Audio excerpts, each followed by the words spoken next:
আসসালামু আলাইকুম ওয়া রাহমাতুল্লাহি ওয়া বারাকাতুহু। আমরা হাতের পিছনে যেই পাহাড় দেখতে পাচ্ছি, ঐতিহাসিক এই পাহাড়টির নাম হচ্ছে জাবাল সুর।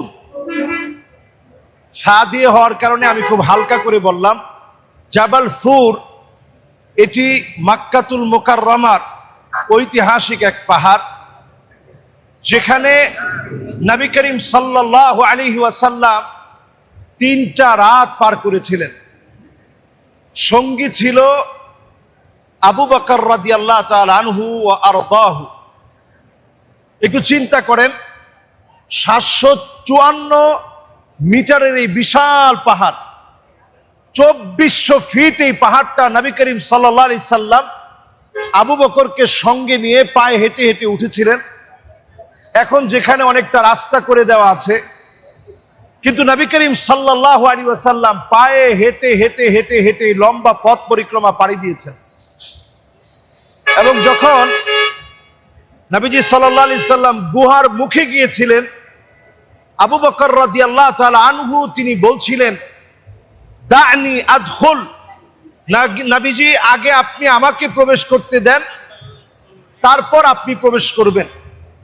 আবু বকর একটু দেখতে চেয়েছিলেন ক্ষতিকর কোনো কিছু আছে কিনা, বিষাক্ত কোনো সাপ আছে কিনা। এবং এই জায়গাতেই আবু বকর রাদিয়াল্লাহু তাআলা আনহু আগে প্রবেশ করে পর্যবেক্ষণ করে তারপর নবীজিকে প্রবেশ করতে দিয়েছিলেন। এবং ঠিক নবীজি সাল্লাল্লাহু আলাইহি ওয়াসাল্লাম প্রবেশ করেছিলেন। প্রবেশ করার পর আবু বকর রাদিয়াল্লাহু তাআলা আনহু রানের মধ্যে নবীজি ঘুমায় পড়লেন। ঘুম থেকে উঠে দেখলেন যে আবু বকরের চোখ দিয়ে পানি ঝরছে, তিনি কাঁদতেছেন। তো বললেন যে আবু বকর, কোন জিনিস তোমাকে কাঁদায়, কেন তোমার চোখে পানি? তো আবু বকর রাদিয়াল্লাহু তাআলা আনহু পরিষ্কার বললেন, নবীজি আমি কাঁদতেছি যে লম্বা সময় ধরে আপনার দিকে আমি তাকিয়ে আছি, কারণ আমার জীবনের একটা চাওয়া পাওয়াই ছিল যে আপনাকে আমি একটু কাছ থেকে দেখব। দেখেন, আবু বকর রাদিয়াল্লাহু তাআলা আনহুর এই ভালোবাসা আল্লাহ তাআলা শেষ মোমেন্টেও কবুল করলেন। কোরআনুল কারীমে আল্লাহ তাআলা আয়াত নাজিল করেছিলেন, ওয়া ইয ইয়ামকুরু বিকাল্লাযীনা কাফারু লিয়ুসবিতুকা আও ইয়াকতুলুকা আও ইউখরিজুক। নবী, তারা আপনাকে বন্দী করে ফেলবে। শিয়াবে আবি তালেবে নবীজিকে বন্দী করে ফেলেছে। আজকে ওই জায়গাটা আপনাদেরকে আমরা দেখানোর চেষ্টা করব। গাছের পাতা খেয়ে, ছাল খেয়ে নবীজি সময়গুলো পার করেছিলেন। এরপরে তারা আপনাকে হত্যা করার ষড়যন্ত্র করবে, একের পর এক হত্যা করার ষড়যন্ত্র করেছেন। এরপর তারা আপনাকে বের করে দিবে। এই মক্কা থেকে যখন বের করে দিতে নিয়েছেন, লা খায়রুল আরদ ওয়া ইন্নাকা লা খায়রুল আরদ, নবীজি বলছেন নিশ্চয়ই তুমি আমার কাছে সবচেয়ে প্রিয় মাটি, আমার জন্মভূমির মাটি। তারপরেও নবীজি এই ভূমি ছেড়ে যখন চলে যাচ্ছেন, আবু বকরের সঙ্গ পেয়ে নবীজি এত আশ্চর্য হলেন, নিজে না ঘুমায় নবীজিকে ঘুম পড়াইলেন। আল্লাহর কাছে দোয়া করেছিলেন, আল্লাহুম্মা জাআল আবা বকর মাই ফিল জান্নাহ, আল্লাহ আবু বকরকে জান্নাতে আমার সঙ্গী বানায় দিও।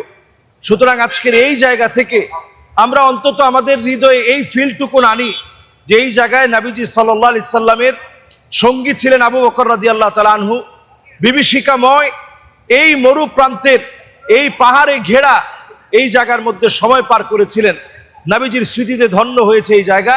আমরা ইনশাআল্লাহ একের পর এক ঐতিহাসিক ইসলামের নিদর্শনগুলো আপনাদেরকে আমরা দেখানোর চেষ্টা করছি।